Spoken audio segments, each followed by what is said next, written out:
Okay, so we are starting with electrochemistry. This is the third chapter of class 12. ठीक है? It's basically a numerical based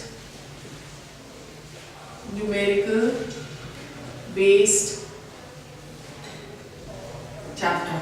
When we talking of electrochemistry, तो electrochemistry आपका क्या होगा?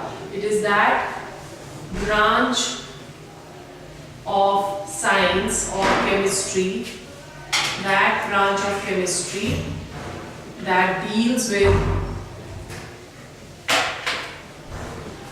chemical and electrical changes. Chemical and electrical changes. ठीक है? We have already studied कि in case of science, your energy can neither be created nor destroyed, but it can be converted from one form to another. So यहाँ पे electrochemistry में we are going to convert chemical changes, or we are going to convert chemical energy into electrical energy and vice versa. Electrical energy into chemical energy. ठीक है? Now when we talking of electrochemistry, we are going to do two processes. The first process which we will discuss today, that is your electrolysis. The first process which we will discuss today, that is your electrolysis. You have already studied that whenever we have studied in the previous chapter that the substances, they are classified as conductors and insulators. Semiconductors, when your insulators they are converted to conductors, that is your semiconductors. ठीक है? Now conductors आपके दो तरह के होते हैं. One which is known as metallic or electronic conductors. Metallic or electronic conductors, and the other one that is your electrolytic conductors. ठीक है? जो मेटालिक या इलेक्ट्रॉनिक कंडक्टर्स होते हैं, इसमें electricity is conducted by movement of electrons. ठीक है? So generally when we talking of metals, all metals they come under this category, that is your metallic or electronic conductors, जहां पे no chemical change that is going to take place when electricity is passing through the metals. No chemical change is going to take place. Whereas when we are talking of electrolytic conductors, they conduct electricity by way of ions. ठीक है? So therefore we say that acids, bases and salts, all these three they come under the electrolytic conductors, right? So ions कब produce होते हैं? Ions कब produce होंगे? When your acids, bases और salts they go in solution forms. जैसे ही हम इनको water के अंदर डिसॉल्व करते हैं, वैसे ही वो अपने आयंस के अंदर डिसोसिएट हो जाते हैं, और जब वो आयंस में डिसोसिएट होंगे, then electricity can be easily passed, right? So electrolytic conductors जो है, they form the basis of process of electrolysis. Therefore electrolysis आपका कौन-कौन से substances show करेंगे? सिर्फ acids, bases and salts. ठीक है? So all these three they are going to undergo the process of electrolysis. ठीक है? Now in this electrolysis, when we are saying, in this case we say that in electrolysis your electrical energy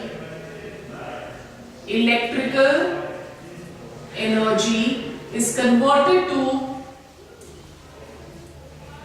chemical energy. ठीक है? और यहाँ पे जो reaction होती है, the reaction is non-spontaneous. Non-spontaneous का मतलब हुआ कि वो खुद से वो रिएक्शन जो है वो नहीं होगी, हमको बाहर से करंट फ्लो करना पड़ता है inside the cell such that your non-spontaneous process that is converted into spontaneous process. ठीक है? Now let's see what are the terms which you require to know before we undergo the process of electrolysis. The first is cations. What is our cations? They are positively charged ions. ठीक है? Positively charged ions formed by the loss of electrons. ठीक है? Second हमारे क्या आ गए? Anions. Anions क्या हुए? They are going to be negatively charged ions which are formed by gain of electrons. Right? Now cations जो हैं they go obviously when they are positively charged they will be attracted towards the negatively charged electrode. So we say that cations they get attracted or they move towards the cathode which is the negatively charged electrode. ठीक है? और जो आपके anions है they travel towards the anode which is positively charged electrode. Right? So cathode पे cations deposit होते हैं और anode पे आपके anions deposit होते हैं. Is it clear? Now when we talking of electrodes, जो हम cathode कर रहे हैं और anode कर रहे हैं, हम क्या बोल रहे हैं? ये दोनों जो है, ये क्या है? They are known as electrodes. अब जो electrodes है, they may be inert, that is, they may not react at all. Examples of your inert, that is, they do not participate in the reaction of the क्या ले रहे हैं हम? Acid, bases and salts. Okay? So inert electrodes में आपके आते हैं platinum electrodes, which are very widely used, and graphite electrodes. ठीक है? और दूसरे आपके जो आते हैं, they are electrodes which participate, chemically active electrodes.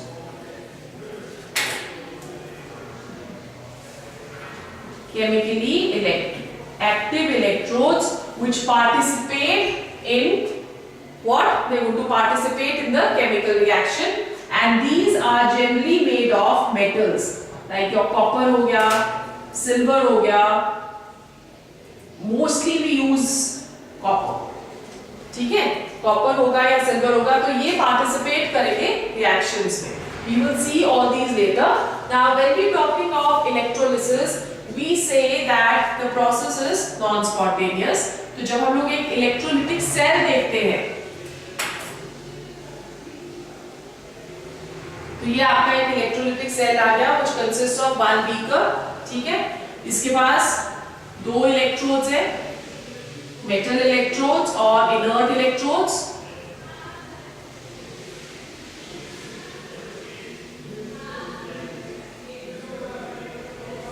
ठीक है? Both they are connected to the battery. The negatively charged is your cathode. Cathode which is negative, and positively charged is the anode. ठीक है? अब now what is going to happen? The electrons they will move from the cathode to the anode. ठीक है? हम क्या बोल रहे हैं यहाँ पे कि जो एनोड है आपका, एनोड में हमेशा ऑक्सीडेशन होना चाहिए which is loss of electrons, और कैथोड में हमेशा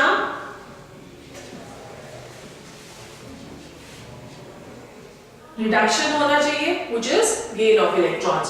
So अगर एनोड इलेक्ट्रॉन्स लूज कर रहा है तो हमारे इलेक्ट्रॉन्स जो है they are going to move from the anode to the cathode, and the current will flow in an opposite direction. ठीक है? तो आपने जैसे ही करंट फ्लो करा, इलेक्ट्रॉन्स आपके एनोड से कैथोड की तरफ को ट्रांसफर होने लग जाएंगे, और कैथोड पे हमेशा आपका पॉजिटिवली चार्ज आयन जो है वो डिपॉजिट होगा, और एनोड पे हमेशा आपका नेगेटिवली चार्ज आयन जो है वो डिपॉजिट होगा. ठीक है? Is it clear? So when we doing this, the process of electrolysis, that is governed by a set of laws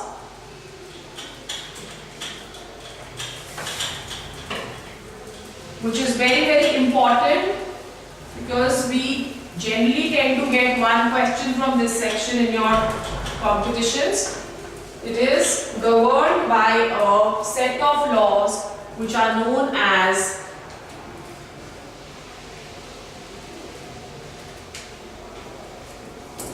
Faraday's laws.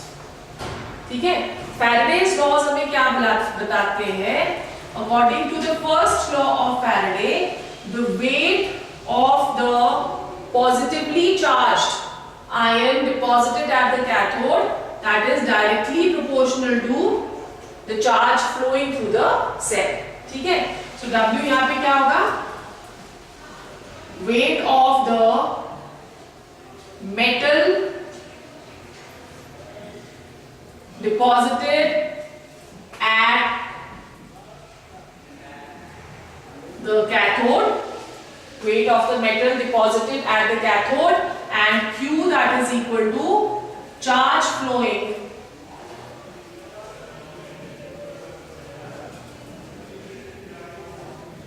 through the cell. ठीक है, we know that Q is equal to charge into time, current into time. So W आपका क्या हो जाएगा? That will be equal to directly proportional to I into T. ठीक है, where I is the current and T is the time, right?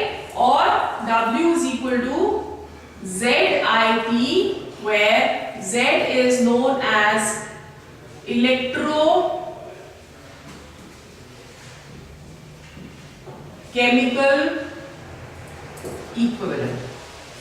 Z is equal to electrochemical equivalent. ठीक है, और Z क्या होता है mathematically? Z, that is equal to molecular weight of the metal upon number of electron exchange into 1 Faraday of electricity. ठीक है, और Faraday आपका क्या होता है? Faraday, that is equal to 96500 coulombs. 1 Faraday is equal to 96500 coulombs. तो आपका m upon n, that is molecular weight upon your electron exchange, that is equal to equivalent weight. तो Z आपका क्या आ जाएगा? Z will be equal to equivalent weight upon F, or instead of F for calculations what we can use over here is 96500 coulombs. ठीक है, so हमारे पास W क्या आ गया?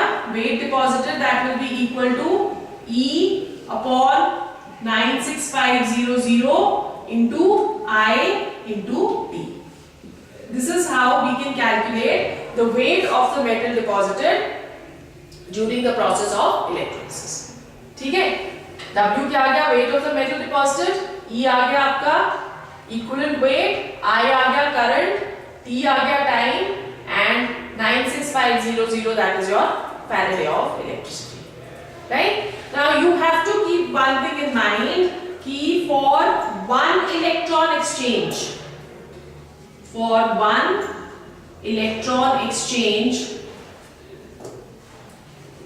the amount of electricity required, that is equal to 1 Faraday. ठीक है, and we have already mentioned that 1 Faraday, that is equal to what? 96500 coulombs. So अगर 1 electron exchange हो रहा है तो उसके लिए हमको कितनी इलेक्ट्रिसिटी चाहिए?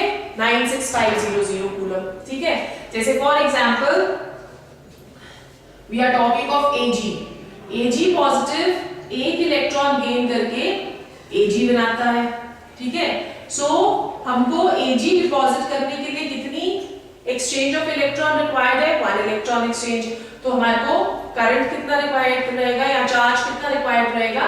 That will be equal to 96500 coulombs. ठीक है, सो उसी तरह से अगर 2 इलेक्ट्रॉन एक्सचेंज आपके आ जाते हैं, 2 इलेक्ट्रॉन एक्सचेंज, तो 2 इलेक्ट्रॉन एक्सचेंज के लिए कितने? 2 फैराडे ऑफ इलेक्ट्रिसिटी. ठीक है, so that is going to be equal to 2 into 96500 coulombs. ठीक है, जैसे आपका कॉपर होता है, Cu2 positive will gain to give us Cu. तो इसके लिए हमें चार्ज कितना चाहिए? 2 into 96500 coulombs. For n electron exchange, in general अगर हम लोग लिखे for n electron exchange, the amount of charge required will be Nf. ठीक है, 1 Faraday that is equal to 96500. So n into 96500 coulombs. ठीक है, have you understood? So इस वाले सेक्शन से भी हमारे को क्वेश्चंस आ सकते हैं, राइट? एल्यूमिनियम में 3 इलेक्ट्रॉन एक्सचेंज होता है तो हमारे को कितना चार्ज चाहिए? 3 into 96500 coulombs. क्लियर? सो ये आपका फर्स्ट लॉ आ गया, ये आपका अमाउंट ऑफ चार्ज रिक्वायर्ड आ गया. Then we go on to the second law of Faraday.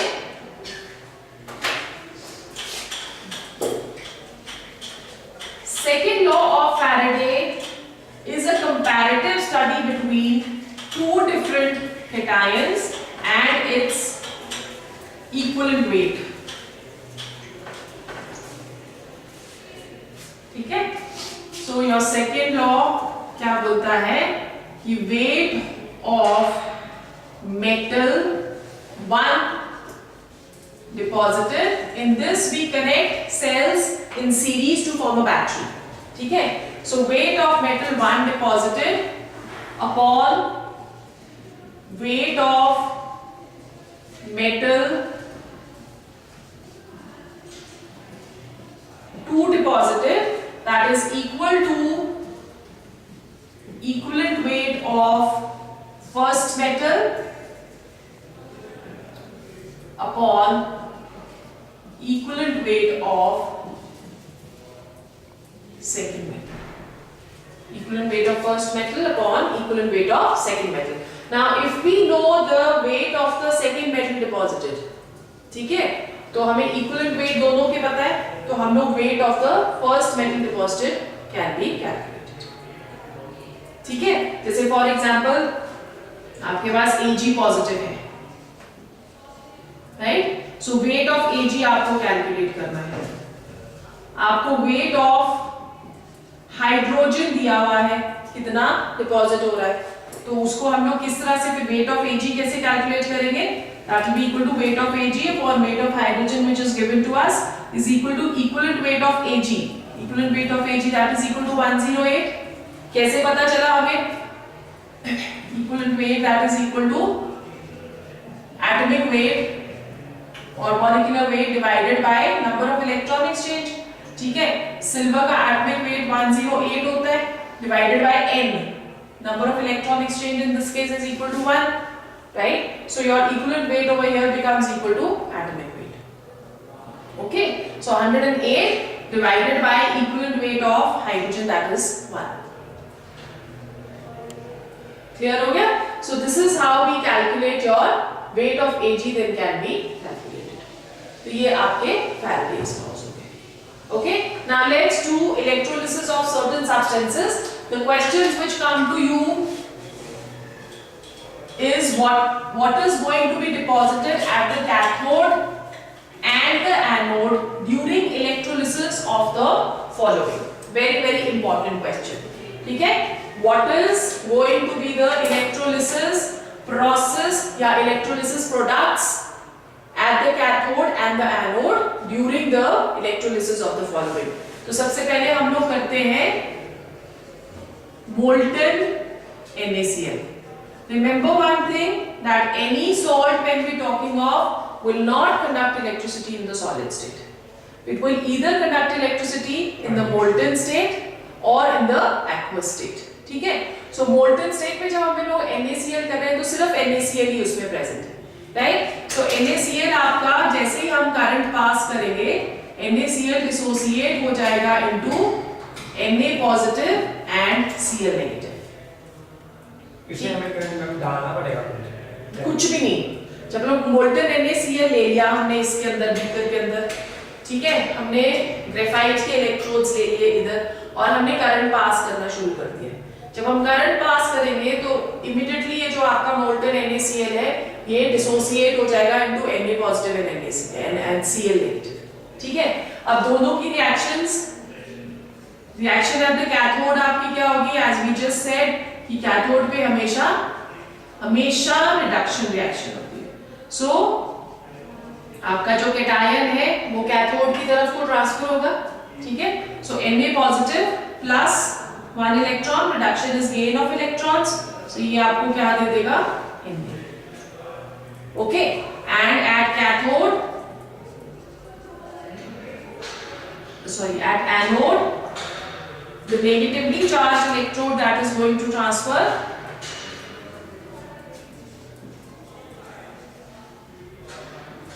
at anode, your Cl negative will lose 1 electron to give us Cl, and Cl plus Cl will give us Cl2. ठीक है. इसको हम लोग primary reaction बुलाते हैं.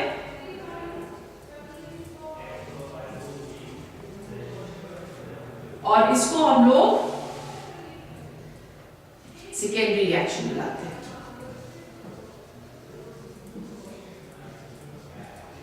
Primary reaction and secondary reaction. ठीक है. Have you understood? सो आप देखो यहाँ पे सिर्फ हमारे पास एक ही पॉजिटिवली चार्ज्ड कैटायन है. वो कैटायन आपका कैथोड की तरफ को अट्रैक्ट होगा.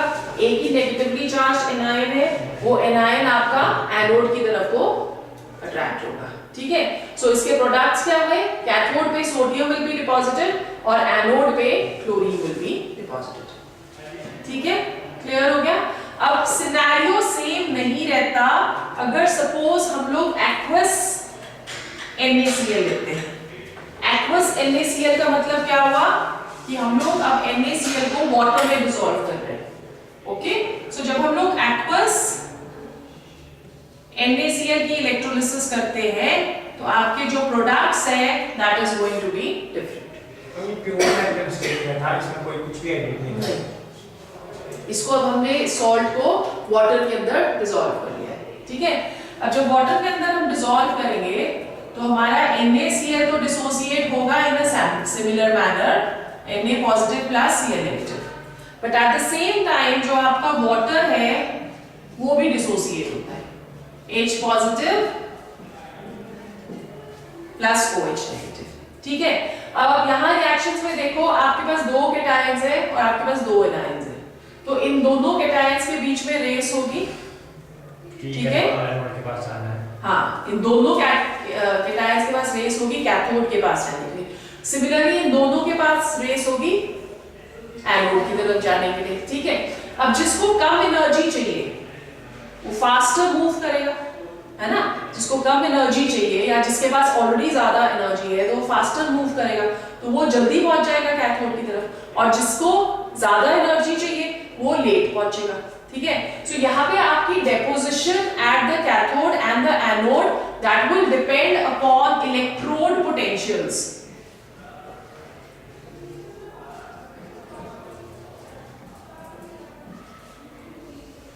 Electrode potentials. ठीक है. अभी सिर्फ मोटा मोटा करो, this we have to do in detail. Electrode potentials में यहां पे हमारे पास क्या रूल है कि which has higher electrode potential, which has higher electrode potential moves towards cathode. जिसका इलेक्ट्रोड पोटेंशियल ज्यादा होगा वो कैथोड की तरफ को जल्दी ट्रैवल करेगा. Right. Okay. Now when we talking of sodium and hydrogen, Na positive plus 1 electron to give us Na. ठीक है.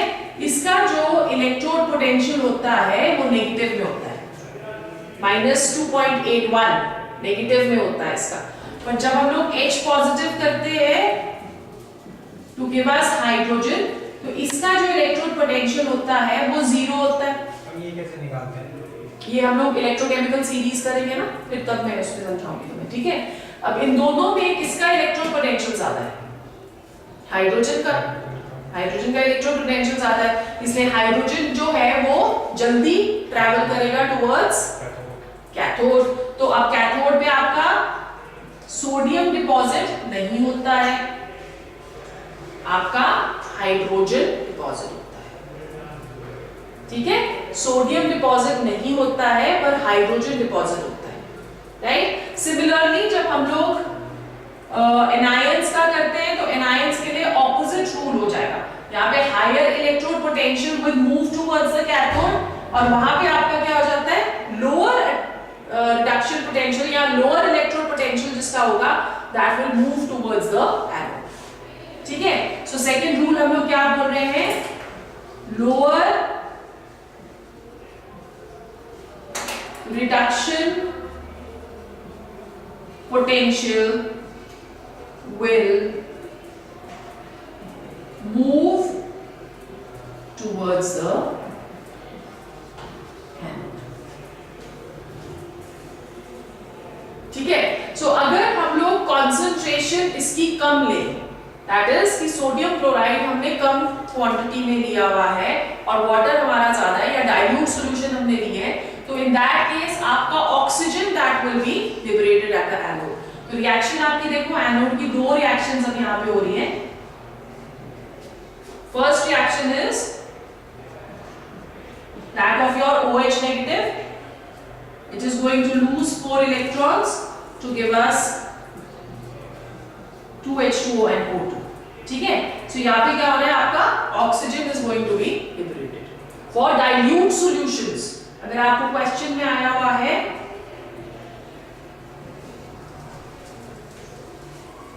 फॉर डाइल्यूट सॉल्यूशंस, तो डाइल्यूट सॉल्यूशंस के लिए आपका oxygen will be deposited at the anode. ठीक है, पर अगर आपका कॉन्सेंट्रेटेड सॉल्यूशन आया है तो आपकी ये दूसरी वाली रिएक्शन होती है 2Cl negative -2 electrons to give us Cl2। So chlorine will be liberated at the anode for concentrated solutions। ठीक है, so अगर आपको क्वेश्चन में डाइल्यूट सॉल्यूशन मेंशन करा है तो ऑक्सीजन विल बी लिबरेटेड, और अगर concentrated solution मेंशन करा है तो क्लोरीन विल बी लिबरेटेड। अगर कुछ भी मेंशन नहीं करा है, ना उन्होंने मेंशन करा है डाइल्यूट, ना उन्होंने मेंशन करा है कंसंट्रेटेड, तो it is understood that your solution is concentrated, तो आपका क्लोरीन जो है वो डिपॉजिट होगा। ठीक है, क्लियर हो गया। तो this you have to be very very particular जब आप क्वेश्चन पढ़ रहे हो। डाइल्यूट सॉल्यूशंस के लिए ये, कंसंट्रेटेड सॉल्यूशंस के लिए ये। Clear, okay. In a similar manner एक और चीज आपने याद रखनी है कि ये जो हम लोग Na और हाइड्रोजन वाला कर रहे हैं, इन दोनों के उसमें क्या होगा, ये हम लोग बोल रहे हैं कि हाइड्रोजन यहाँ पे डिपॉजिट होता है। हाइड्रोजन आपका तभी डिपॉजिट होगा अगर आप प्लैटिनम और ग्रेफाइट के इलेक्ट्रोड्स ले लो, जो इनर्ट है। हाँ, जो इनर्ट है। अगर आप प्लैटिनम और ग्रेफाइट के इलेक्ट्रोड्स ले रहे हो तो हाइड्रोजन डिपॉजिट होता है। पर अगर आप मर्करी का इलेक्ट्रोड लोगे, अगर आप मर्करी का इलेक्ट्रोड लोगे तब आपका सोडियम डिपॉजिट होगा। ठीक है, सो मर्करी के इलेक्ट्रोड के लिए क्या डिपॉजिट हो रहा है, सोडियम, और प्लैटिनम और ग्रेफाइट के लिए आपका क्या डिपॉजिट हो रहा है, हाइड्रोजन। ठीक है, is it clear, any problem clear? Okay, so in a similar manner अब हम लोग क्या कर सकते हैं,